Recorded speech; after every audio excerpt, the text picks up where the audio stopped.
terus channel kami dengan subscribe, like, share, dan tulis di kolom komentar. Terima kasih.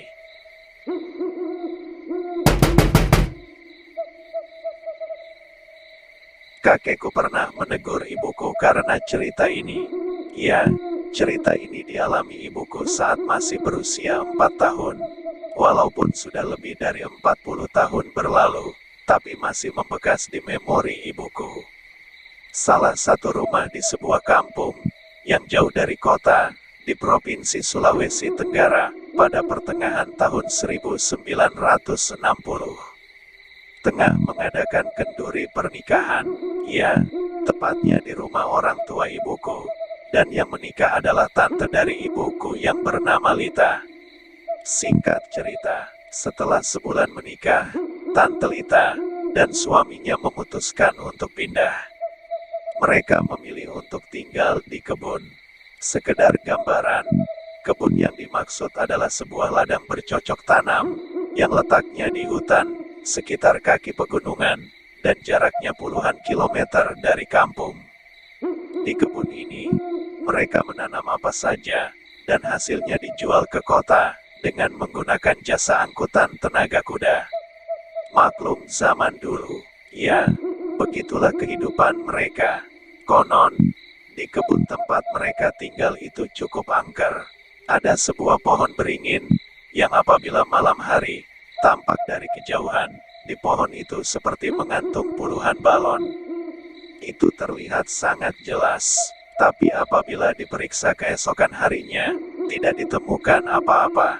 Namun, sering terdengar suara samar-samar dari atas pohon, yang apabila diperhatikan, itu cuma nampak suara daun-daunnya yang rimbun, saling bergesekan. Beberapa saat kemudian, pernah suatu malam, Tante Lita terjaga karena mendengar suara seperti babi. Dia menyangka mungkin babi hutan tengah makan tanaman jagung dan ubinya, lalu dia melihat dari jendela dan berencana untuk mengusirnya. Tapi alangkah terkejut karena yang didapati bukan babi, melainkan sesosok makhluk menyerupai serigala dengan mata merah menyala. Dengan rasa takut, Tante Lita pun hanya diam di dalam rumah sampai makhluk itu pergi. Kemudian, hari pun berganti. Dari minggu, berganti bulan. Tante Lita pun hamil. Tatkala usia kandungan Tante Lita memasuki 7 bulan, Tante sakit parah. Akhirnya, suaminya memutuskan untuk membawanya balik menetap sementara di kampung, agar Tante bisa berobat. Tapi untung tak dapat diraih, malang tak dapat ditolak. Akhirnya Tante Lita meninggal dengan usia kandungan 7 bulan. Penyakitnya pun tak bisa diobati, karena katanya penyakit itu dari makhluk yang hidup di hutan. Beberapa saat kemudian, ada yang aneh. Saat mayat Tante Lita akan dimandikan, tiba-tiba saja kukunya berubah menjadi hitam, lalu rambutnya menjadi panjang seketika dimandikan. Yang membuat gempar seluruh penghuni rumah, termasuk ibuku yang masih berumur 4 tahun kala itu. Mereka semua sangat ketakutan. Prosesi pemakaman pun dilaksanakan dengan cepat. Tante Lita dimakamkan di kebun belakang rumah kakekku, sekitar 200 meter dari rumah, dan sampai saat ini makamnya masih ada. Dan ada perlakuan yang aneh pada jasad Tante Lita, yaitu orang-orang menusukkan beberapa jarum di kakinya. Entah apa maksudnya, ibuku pun belum mengerti. Dan disinilah awal keseraman mulai terjadi. Pada malam pertama, malam harinya, keluarga dan tetangga datang untuk membaca ayat-ayat suci Al-Quran. Kesedihan masih terlihat di raut wajah suami Tante Lita dan kakekku. Pada pukul 10 malam, para tetangga dan kerabat pun pulang ke rumah masing-masing. Yang tersisa di rumah cuma kakek, nenek, suami Tante Lita, dan ibuku yang masih berumur 4 tahun, serta saudara-saudaranya. Kata ibuku, ketika menceritakan kisah ini padaku, Menjelang tengah malam, terdengar suara tangisan meraung-raung histeris dari arah makam Tante Lita di belakang rumah.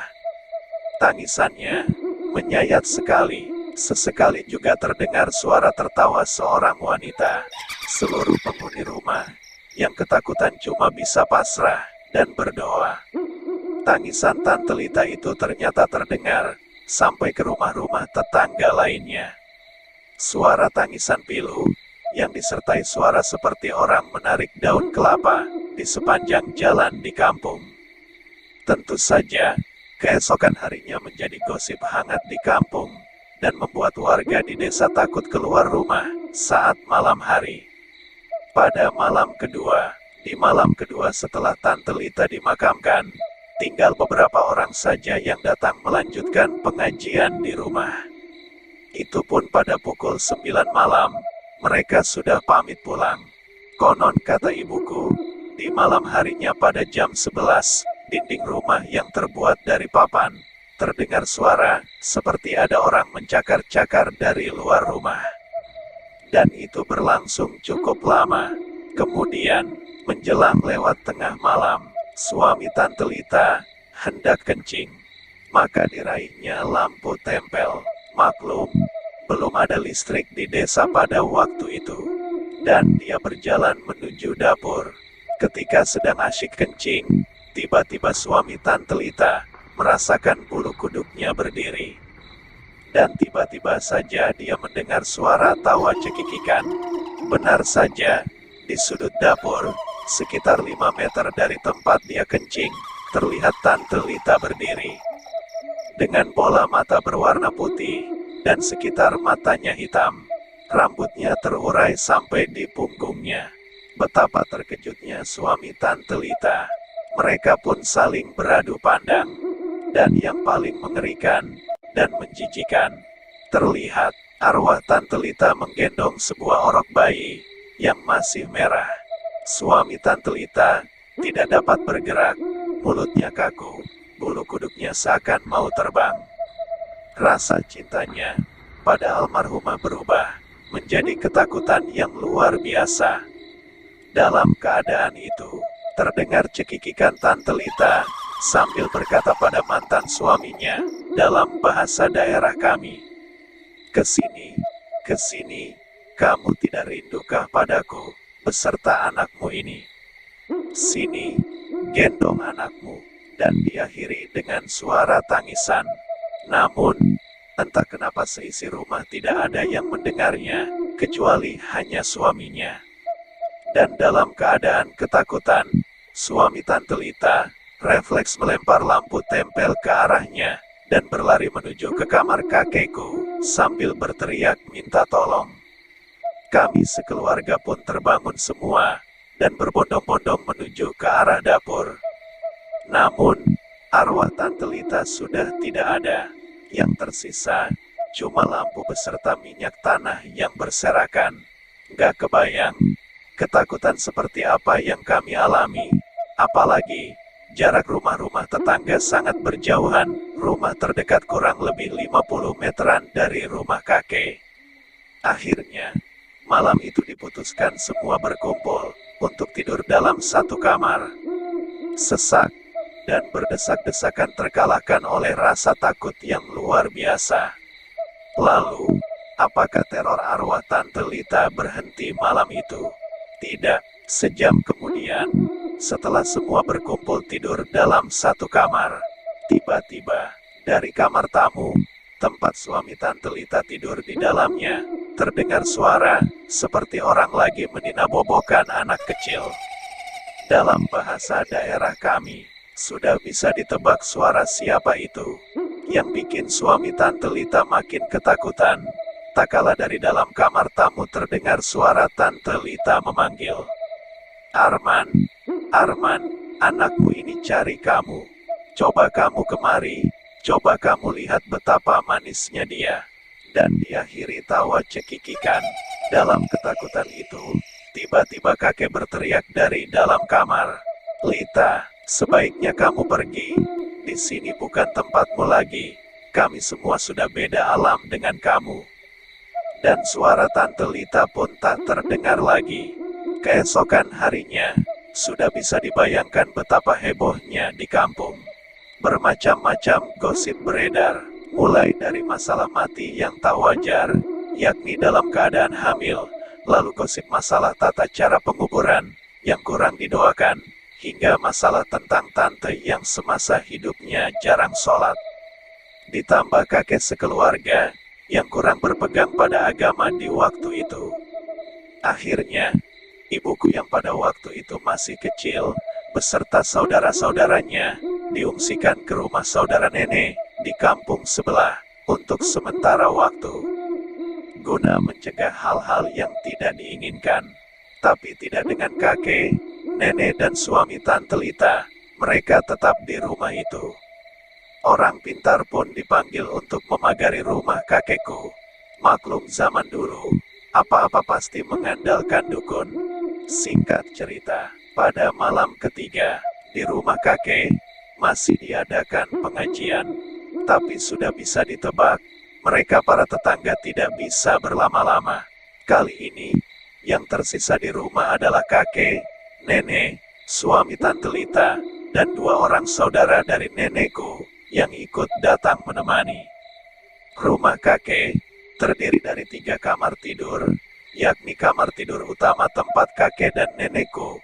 Kamar tidur kedua kini ditempati untuk tidur suami Tante Lita beserta 2 saudara nenekku yang datang menemani.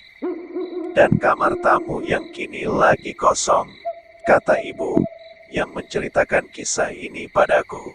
Saat itu, malam hujan, agak rintik-rintik, dan bulan agak tertutup awan. Seisi rumah pun mencoba untuk memejamkan mata. Namun, beberapa saat ketika mereka semua mulai tertidur, tiba-tiba, prang, suara yang berasal dari kamar tamu, membangunkan seisi rumah. Semua berlari ke kamar tamu, dan mendapati kaca lemari pakaian pecah. Dan yang lebih mengejutkan lagi, kasur dan sprei sudah koyak seperti dicakar sesuatu, kapuknya berserakan. Kali ini, nenekku benar-benar ketakutan, dan meminta diantar ke rumah saudaranya, malam itu juga. Tapi kakekku menenangkan nenek, dan mengatakan besok pagi saja. Belum reda rasa takut mereka, tiba-tiba, suara gaduh terdengar dari arah dapur. Kakek pun berlari ke kamarnya, dan mengambil sesuatu di bawah kolong tempat tidurnya. Ya, sebuah parang yang cukup tajam. Lalu kakek melangkah ke dapur dengan pelan-pelan. Astaga, piring-piring dan gelas berhamburan di lantai dapur, dan di antaranya sudah pecah. Belum habis rasa penasaran kakek, tiba-tiba terdengar suara teriakan nenek dari dalam kamar. Kali ini kakek, suami Tante Lita, beserta 2 saudaranya, berlari menuju kamar, dan didapatinya nenek ketakutan lemas. Dengan terbata-bata, nenek berkata sembari menunjuk ke arah sudut kamar. Lita, dengan anaknya. Ternyata, waktu terjadi kegaduhan di dapur, nenek memilih lari ke kamar untuk sembunyi. Niat untuk menghindar, tapi justru ketemu dengan arwah Tante Lita yang menggendong bayinya di dalam kamar. Namun, kini arwah itu sudah hilang, dengan meninggalkan aroma kapur barus. Akhirnya, malam itu, mereka berkumpul di ruang tengah, guna menunggu subuh. Rasa kantuk pun sepertinya lenyap, tapi belum lama mereka hendak menenangkan diri. Tiba-tiba, dari arah belakang rumah, terdengar suara anjing yang mengeluarkan suara tertentu. Dan, rupanya kakek sangat paham akan suara anjing seperti itu. Dengan berbekal parang tajam, yang masih melekat di tangannya, tiba-tiba kakek berlari ke arah dapur, dan membuka pintu dapur. Kakek segera menyerbu ke tempat di mana dia mendengar suara anjing tadi. Kakek pun berteriak, "Setan durhaka," sambil mengayunkan parang ke arah rumpun pisang. Tak ayal lagi, sebuah anak pohon pisang tumbang terkena sabetan parang. Namun, Baru saja beberapa detik, tiba-tiba anjing tadi menyalak lagi. Kali ini, berasal dari arah rimbunan kopi, sekitar 15 meter dari tempat kakek berdiri. Dari remang-remang rimbunan kopi, itu terlihat arwah Tante Lita berdiri. Dengan sigap kakek berlari mendekati rimbunan tersebut, dan mengibaskan parangnya ke arah arwah Tante Lita. Tapi lagi-lagi, cuma ranting dan daun-daun kopi saja yang berguguran, dan arwah Tante Lita telah hilang lagi. Saya yang mendengar cerita ini dari ibu sempat berpikir, apa iya parang bisa melukai makhluk halus? Akhirnya, kakek tidak melihat lagi penampakan Tante Lita. Beliau memutuskan kembali ke dalam rumah, dan berkumpul di ruang tengah bersama yang lainnya. Tidak ada suara, cuma hening. Kakek, nenek, suami almarhum dan kedua saudara nenek cuma bisa diam. Dan kakek sempat melirik jam dinding telah menunjukkan pukul 3 dini hari. Sampai akhirnya, tolong, tolong, tolong. Samar-samar suara itu terdengar. Ada seseorang yang meminta tolong. Tapi mereka belum tahu dari mana suara itu. Mereka pun memasang pendengaran baik-baik. Dan akhirnya, mereka dapat mengetahui asal suara tersebut. Suara itu terdengar dari arah rumah tetangga, sekitar 50 meter dari rumah kakek. Akhirnya, mereka memutuskan keluar rumah dan menuju ke rumah tetangga. Ya, tepat sekali. Suara tangisan itu berasal dari rumah tetangga. Sebut saja Pak Siwo. Dan suara tangisan itu adalah suara istrinya. Beberapa tetangga lain pun juga berdatangan. Dan mereka semua menghambur masuk ke dalam rumah Pak Siwo. Dan astagfirullah, mereka melihat pemandangan yang cukup mengerikan. Pak Siwo lagi terkapar tak bernyawa di dapur, yang diratapi oleh istrinya. Dengan luka robek di punggung, yang menghitam seperti bekas cakaran, cukup dalam dan mengeluarkan banyak darah. Seperti yang diungkapkan oleh istri Pak Siwo, bahwa malam itu, Pak Siwo memang sedang sakit perut. Menjelang subuh, Pak Siwo bangun hendak buang air besar di belakang. Tak lama, tiba-tiba istri Pak Siwo mendengar suara cekikikan. Disusul suara rangan kesakitan suaminya dari arah dapur. Istrinya pun keluar dari kamar, berlari ke dapur, dan mendapati Pak Siwo tengah mengerang kesakitan, sambil memegang punggungnya yang menyemburkan darah. Bahkan, istri Pak Siwo masih sempat melihat arwah Tante Lita keluar dari dapur, dengan melayang tembus melalui dinding, disertai suara cekikikan. Akhirnya, dalam waktu sekejap, Pak Siwo menghembuskan nafas terakhirnya. Tragis, sudah bisa ditebak, cacian, dan makian warga dilontarkan kepada keluarga kakekku.